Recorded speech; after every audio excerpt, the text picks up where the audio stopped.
బీసీలు మా వైపు ఉన్నారు అని చెప్పి బీసీల గురించి పెద్ద పెద్ద మాటలు చంద్రబాబు నాయుడు గారు కూటమి ప్రభుత్వం మాట్లాడుతూ ఉంది. మేము ఒకటే చెప్తా ఉన్నాము, మీరు మీ మేనిఫెస్టోలో 50 సంవత్సరాలు దాటిన వాళ్ళకి పెన్షన్ ఇస్తామన్నారు.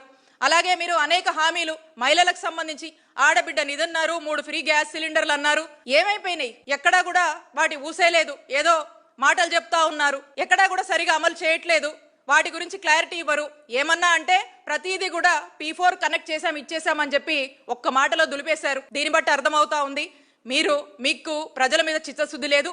మరీ ముఖ్యంగా బడు బలహీన వర్గాల మీద, బీసీల మీద మీరు కక్ష సాధిస్తున్నారని మాకు అర్థమవుతోంది. కాబట్టి మీరు ఏదైతే ఎన్నికల ముందు మాటలు చెప్పారో, ఏదైతే ప్రేమ బీసీల పట్ల చూపించారో, ఈ 2 సంవత్సరాలుగా కూడా ఆ ప్రేమ ఎక్కడా కూడా నిజంగా వాస్తవానికి గ్రౌండ్ లో లేదు. అవేవో అప్పుడప్పుడు సందర్భాన్ని బట్టి మీ మాటల్లో తప్పితే చేతల్లో ఎక్కడా కూడా లేదని చంద్రబాబు నాయుడు గారిని మేము ప్రశ్నిస్తూ, మీరు బీసీలకు న్యాయం చేయండి, బీసీల పక్షాన మీరు ఏమేమైతే హామీలు ఇచ్చారో ఆ హామీలు నెరవేర్చండి అని ఈరోజు వైఎస్ఆర్ కాంగ్రెస్ పార్టీ డిమాండ్ చేస్తుంది.